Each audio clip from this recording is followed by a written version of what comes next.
Hey guys, इस session में हम प्रॉब्लम नंबर 25 कर रहे हैं। इंडियन एडिशन में प्रॉब्लम 59। मैं प्रॉब्लम पढ़ लेता हूँ। हमारे पास डायग्राम भी है।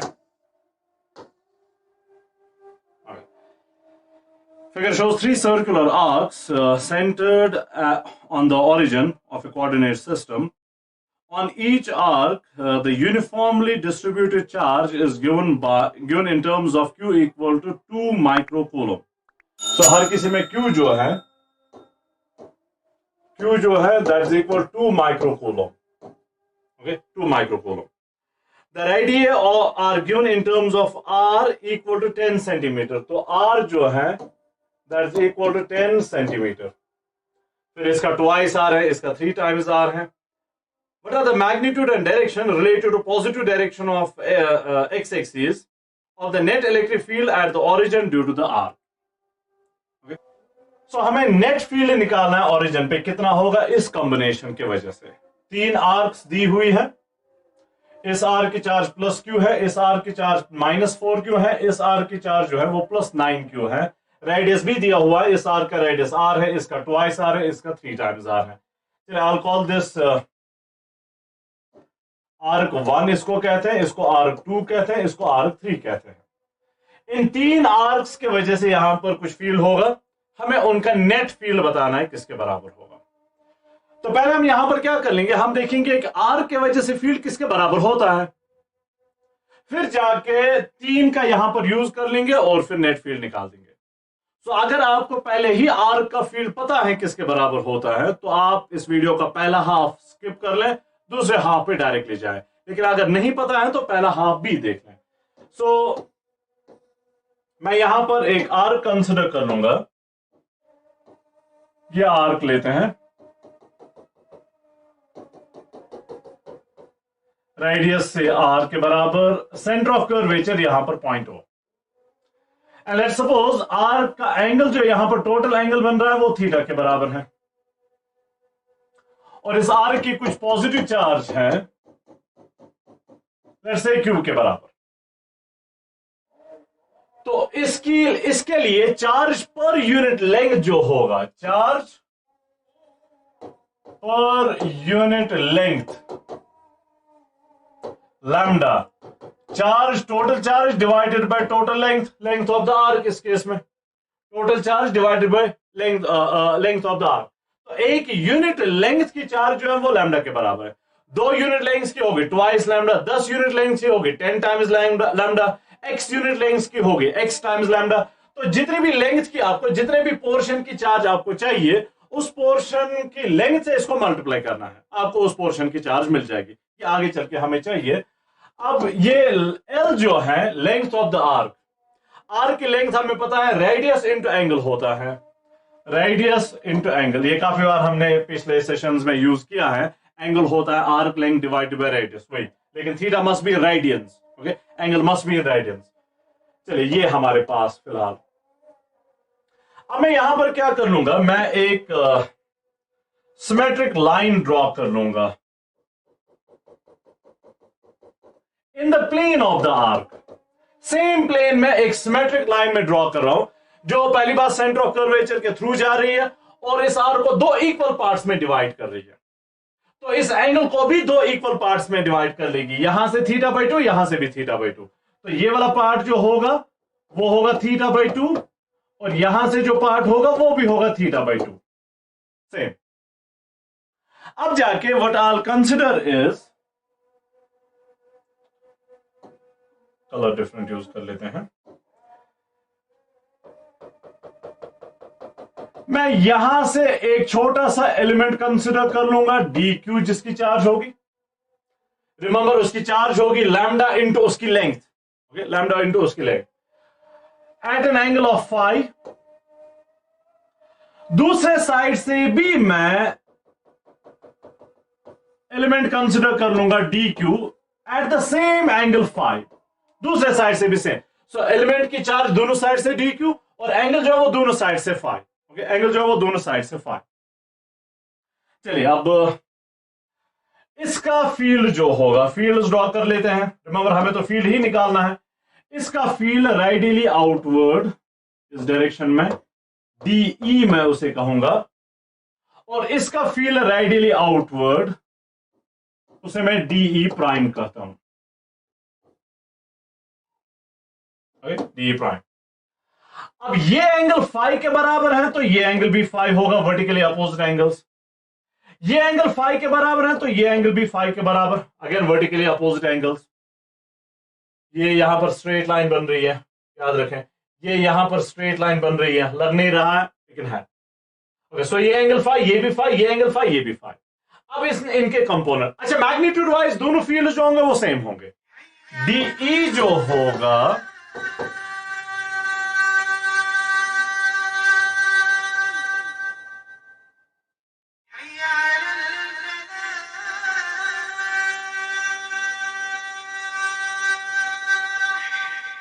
DE जो होगा वो DE प्राइम के बराबर है, और दोनों किसके बराबर होंगे? Gamma DQ divided by R square. अब दोनों की डिस्टेंस जो है वो रेडियस R ही है, तो कैपिटल R इसलिए मैं लिख रहा हूं। गामा इलेक्ट्रोस्टैटिक कांस्टेंट 1/4 पे एप्सिलॉन 0। चलिए अब इनके कंपोनेंट्स लेते हैं।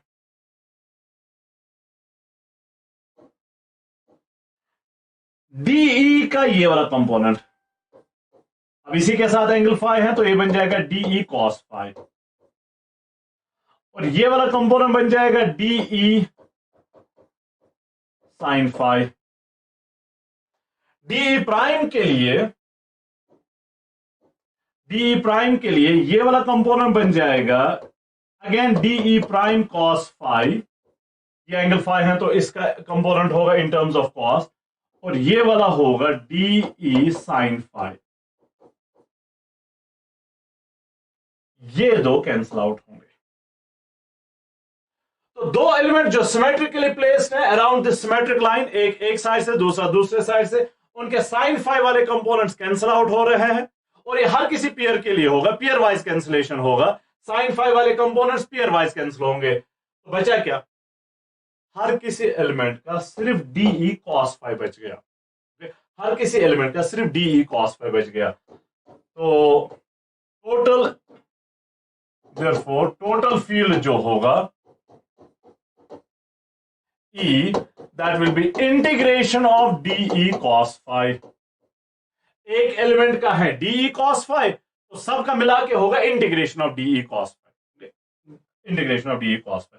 अब DE का वैल्यू सब्स्टिट्यूट कर लें, that was gamma DQ divided by R square into cos of phi। Okay, into cos of phi। अब इंटीग्रेशन जो है that's in honour of phi। ओके, that's in honor of phi, that's in honor of q with respect to q, लेकिन phi जो है वहां पर और एक वेरिएबल है।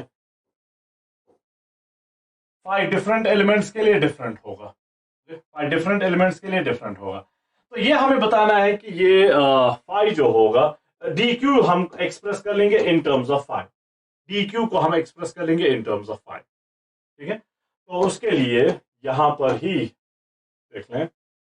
अब यहां पर मैं नहीं कर लूंगा क्योंकि ये काफी मैसअप हो जाएगा, ऑलरेडी हो गया है बहुत सारा। ये सेंटर, ये सिमेट्रिक लाइन, ये वाली सिमेट्रिक लाइन, यहां पर हमारा एलिमेंट DQ, ये हमारा एलिमेंट DQ। ओके, अब now what I will do is, मैं इस एलिमेंट का ये ले रहा हूं, दूसरा एंड भी इसके साथ ज्वाइन कर रहा हूं। तो ये एंगल जो होगा, अब ये एंगल हमने फाई से रिप्रेजेंट किया है, तो ये एंगल जो होगा वो D5 होगा।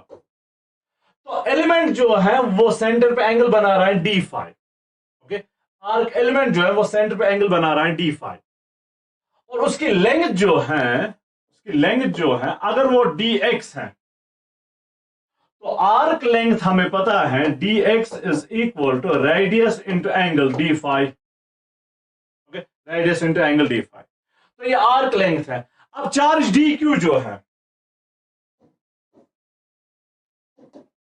therefore DQ, चार्ज DQ, वो हमने पहले डिस्कस किया कि अगर lambda is charge per unit length, तो जितने भी पोर्शन की आपको चार्ज चाहिए उस पोर्शन की लेंथ से मल्टीप्लाई कर लें। अब हमने जो पोर्शन लिया है, जो एलिमेंट हमने चूज किया है, उसकी लेंथ dx है, तो लैम्डा को dx से मल्टीप्लाई करना होगा, तो लैम्डा इंटू dx। लेकिन dx जो है दैट इज r d5। तो यू कैन सी d को हमने कन्वर्ट किया in terms of five, d को हमने कन्वर्ट किया इन टर्म्स ऑफ फाइव, तो lambda r d5, lambda r d5। अब यहां नीचे यूज कर लेते हैं ये रहा।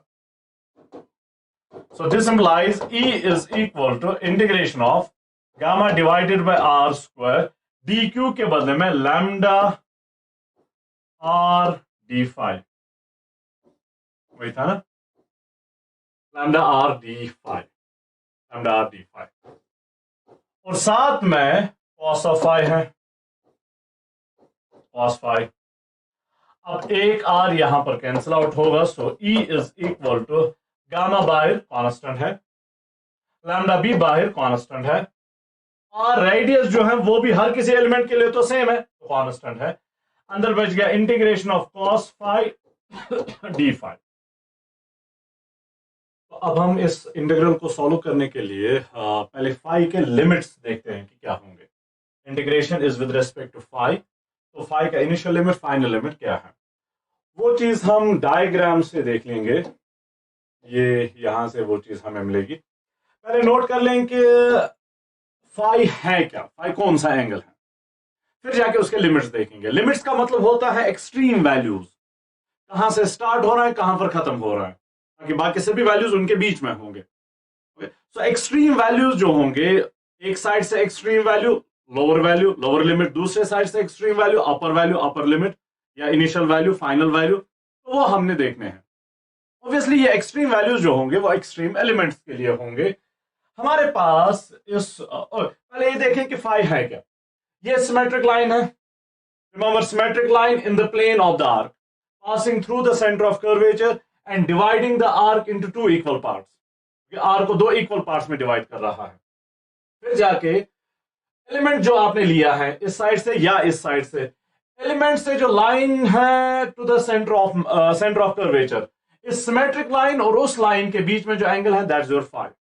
अब एक्सट्रीम एलिमेंट एक तो यहां पर है स्टार्टिंग एलिमेंट, इसके लिए जो फाई का वैल्यू है, इसके लिए जो फाई का वैल्यू है वो ये है। इस एलिमेंट की line joining it with the centre of curvature, वो तो ये लाइन है, और सिमेट्रिक लाइन ये है, तो इसके लिए एंगल फाई जो है वो ये बन जाएगा, जो इस टोटल एंगल का हाफ है। रिमेंबर सिमेट्रिक लाइन एंगल को दो इक्वल पार्ट्स में डिवाइड कर रही है, तो टोटल एंगल तो थीटा है, तो this will be theta divided by 2। फिर जाके दूसरे साइड का एक्सट्रीम एलिमेंट जो है वो यहां पर है। अब उस एक्सट्रीम एलिमेंट की line joining it with the centre of curvature वो ये वाली लाइन है, उस लाइन का सिमेट्रिक लाइन के साथ एंगल जो है वो ये बन जाता है।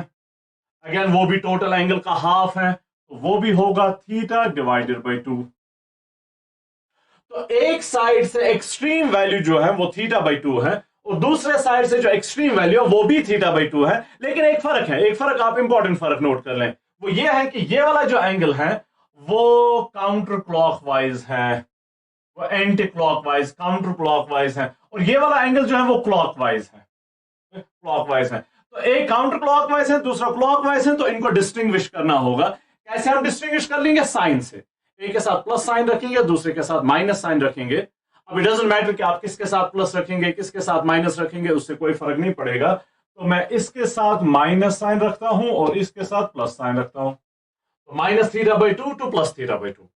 तो स्टार्टिंग वैल्यू जो है वो माइनस थीटा बाई 2 बन जाएगा, और फाइनल वैल्यू जो है वो प्लस थीटा बाई 2 बन जाएगा। Lower limit minus theta by 2, upper limit plus theta by 2। तो वो अभी हम यहां पर हम यूज करते हैं। So minus theta by 2 lower limit to plus theta by 2 upper limit. अब इंटीग्रेशन को परफॉर्म कर लेते हैं। So this implies E is equal to gamma lambda divided by R cos of phi की integration sin phi limits minus theta by 2 to plus theta by 2. Okay, minus theta by 2 to plus theta by 2. Okay, now limit substitute कर लेते हैं। So this implies E is equal to gamma lambda divided by R. Upper limit पहले phi के बदले में theta by two, sine of theta by two, फिर minus, अब phi के बदले में माइनस थीटा बाई टू, तो sine of minus theta by two. अब आपको पता होना चाहिए साइन के बारे में कि साइन जो है वो ऑड फंक्शन है। ऑड फंक्शन का मतलब साइन ऑफ माइनस थीटा जो होता है वो माइनस साइन थीटा के बराबर होता है, इसको हम कहते हैं ऑड फंक्शन। तो sine of minus theta is minus sine theta, तो यहां पर sine of minus theta by two बन जाएगा minus sine theta by two, तो वो मैं यहां पर लिखता हूं, वो यूज कर लेते हैं। So this implies E is equal to gamma lambda divided by R sine of theta by two minus, अब ये sine of minus theta by two, remember minus sine theta by two, odd function minus sine theta by two, वो minus minus plus बन जाएगा sine of theta by two. अब ये तो twice बन जाएगा यहां पर, so this implies E is equal to twice gamma lambda divided by R sine of theta by 2, sin theta by 2 plus sin theta by 2, 2 मैंने यहां पर लिख दिया twice। अब this is in terms of lambda, okay, this is in terms of lambda, हम इसको put कर लेंगे in terms of total charge। अब लैम्डा आपने पहले देखा है is Q divided by R theta, remember lambda is equal to Q divided by R theta, तो वो यहां पर यूज कर लेते हैं। So this implies E is equal to twice gamma, lambda के बदले में Q divided by R theta divided by R theta, और पहले से ही एक R है तो ये R स्क्वायर बन जाएगा, और साथ में साइन थीटा बाई टू। ये फॉर्मूला हमारे लिए बन गया of electric field at the center of curvature of an arc, charged uniformly charged arc. This one in terms of lambda, which is charge per unit length, charge density, charge per unit length, and this one is in terms of the total charge. इसमें ख्याल रखें कि theta जो है that must be in radians, okay, that must be in radians. अगर degrees में है उसे कन्वर्ट करना है, okay? अगर डिग्रीज में है उसे कन्वर्ट करना है। So now ये फॉर्मूला हमारे पास अब आ गया। Now we'll move on to the real question, okay? We'll move on to the real question। ये काइंड ऑफ हमने फॉर्मूला बना दिया। अब ये फॉर्मूला हम यूज कर लेंगे। अच्छा, डायरेक्शन की पहले बात करते हैं। इलेक्ट्रिक फील्ड तो मिल गया मैग्नीट्यूड वाइज, डायरेक्शन क्या होगी? डायरेक्शन यहां आप देख लें डायग्राम में फिर से, रिमेंबर हर कोई एलिमेंट जो है वो कंट्रीब्यूट कर रहे हैं DE cos phi along the symmetric line, okay, along the symmetric line। तो टोटल फील्ड जो है वो भी होगा along the symmetric line।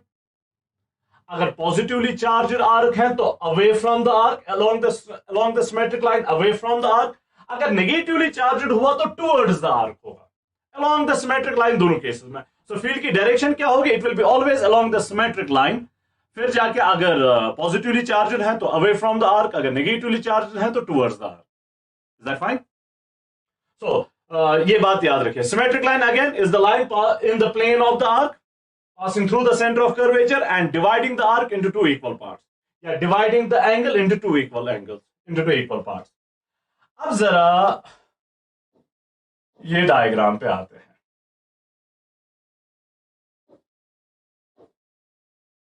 यहां पर हमारे पास तीन आर्क्स हैं, आर्क 1, आर्क 2 और आर्क 3। तीनों का चार्ज तीनों की दी हुई है और तीनों का रेडियस जो है वो दिया हुआ है। फॉर्चुनेटली तीनों जो है वो यहां पर 90 डिग्री बना रहे हैं eight the centre of curvature, और आर्क जो है वो सेम सेकंड क्वाड्रेंट में है। So what will happen is, पहले मैं सिमेट्रिक लाइन ड्रॉ कर लूंगा। तीनों की सिमेट्रिक लाइन जो है वो कॉमन होगी।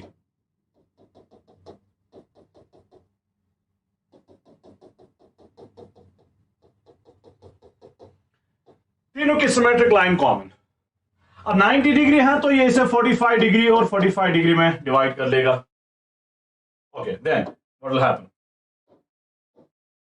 आर्क 1 जो है, आर्क 1 पॉजिटिवली चार्जड है तो इसका फील्ड होगा along the symmetric line and away from the arc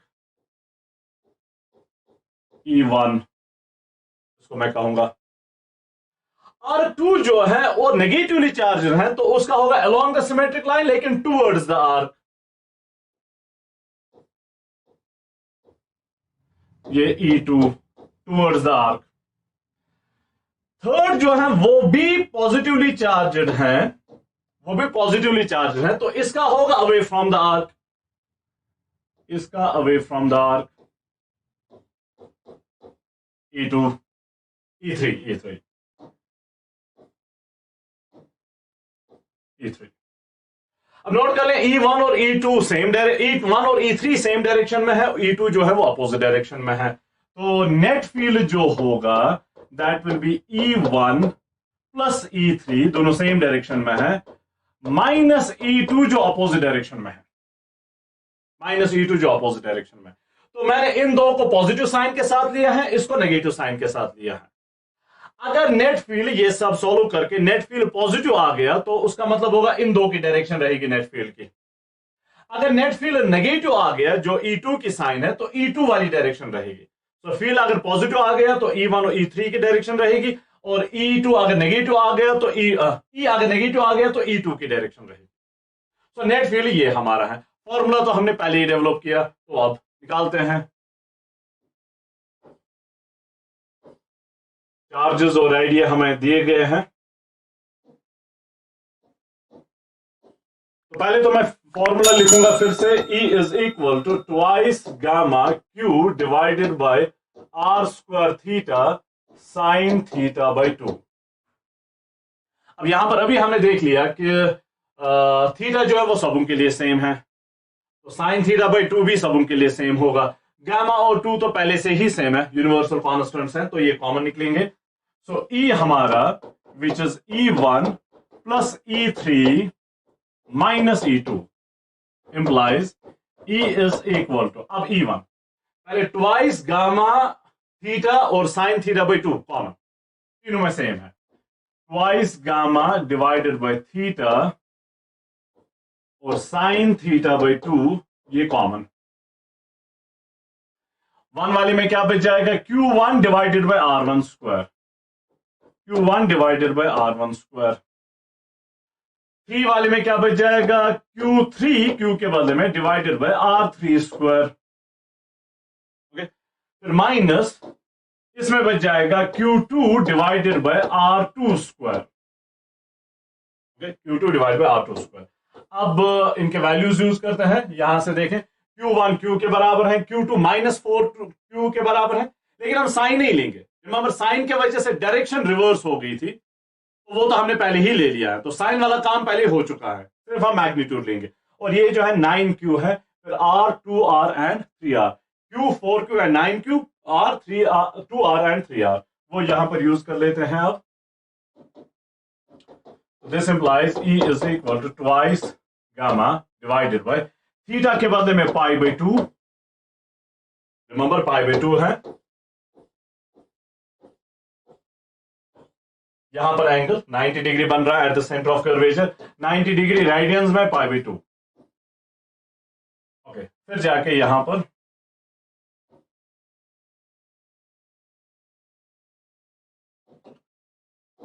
Q1 Q के बराबर डिवाइडेड बाय R1 R के बराबर R square, Q3 9 times Q के बराबर है, और R3 जो वो 3 टाइम्स R के बराबर है, लेकिन स्क्वायर है तो 3 का भी स्क्वायर, 3 स्क्वायर इज 9, और R का भी स्क्वायर।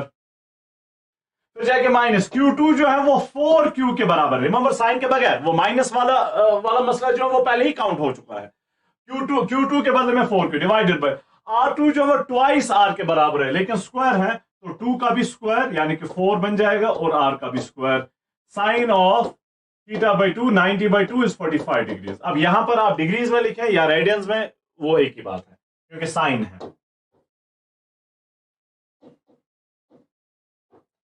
अब नोट कर लें, 9 and 9 4 and 4, q by are square, एक प्लस है दूसरा माइनस है, ये तो कैंसिल आउट होंगे, तो सिर्फ एक क्यू बाय आर स्क्वायर बच गया। So this implies E is equal to twice gamma divided by pi, इस 2 को मैं ऊपर लेता हूं, into Q divided by are square. अब यही एक बच गया, sine of 45 is 1 by √2। 1/√2। Okay, यहां पर भी मैं 2 के बदले में 2 के गामा तो है ही, 2 के बदले में ऑल राइट √2 इंटू √2। एक ही बात है, √2 इंटू √2 इज √2 स्क्वायर, वो तो 2 ही है। तो एक √2 और एक 1/√2 दे विल कैंसल आउट।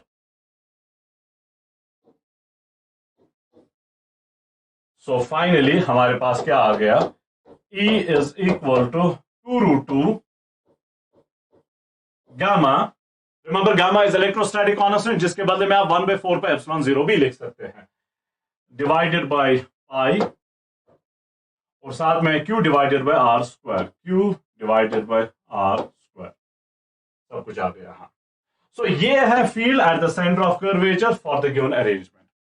अब क्वेश्चन में इनके वैल्यूज दिए हैं, Q का कोई वैल्यू दिया है, R का कुछ वैल्यू दिया है, तो वो हमें यूज करके निकालना है। अब Q का वैल्यू जो दिया हुआ है वो 2 माइक्रोकूलोम्स है, तो Q जो है वो 2 माइक्रोकूलोम्स है, यानी कि इंटू 10⁻⁻⁶ माइक्रो है, और R जो है वो दिया है 10 सेंटीमीटर, तो इंटू 10⁻⁻2 कर लेंगे, तो यहां पर ये फिर बन जाएगा। So this implies E is equal to 2√2 gamma 9 into 10⁻⁹। Q जो है वो 2 माइक्रोकूलोम है, so 2 into 10⁻⁶ कूलोम कन्वर्ट करके, divided by pi is 3.14 into R square is 10 centimetre R है, तो 10 into 10⁻⁻2 मीटर्स में कन्वर्ट करके, लेकिन स्क्वायर साथ में है। अब इसको मैंने पहले ही वर्कआउट किया है, आपको करना पड़ेगा। सो E इज 1.62 into 10⁻⁶ न्यूटन पर कूलम। नोट कर लें ये पॉजिटिव आ गया, पॉजिटिव का मतलब E1 और E3 वाली डायरेक्शन रहेगी। ओके, E1 और E3 वाली डायरेक्शन, ये तो मैग्नीट्यूड आ गया, डायरेक्शन जो है वो रहेगी E1 और E3 की डायरेक्शन रहेगी, तो नेट फील्ड जो है वो यहां कहीं है, और डायरेक्शन क्या है, at 45 degrees with x axis, लेकिन क्लॉकवाइज 45 डिग्रीज। ओके, यहां से भी 45 डिग्री हो सकता है, लेकिन वो काउंटर क्लॉकवाइज बनता है, तो यहां से 45 degrees clockwise 45 degrees with positive direction of x axis. तो मैग्नीट्यूड तो ये डायरेक्शन जो है वो बन जाएगी at 45 degrees clockwise with positive direction of x-axis, with positive x-axis, with positive x-axis. Okay, so ये वैल्यू, ये डायरेक्शन।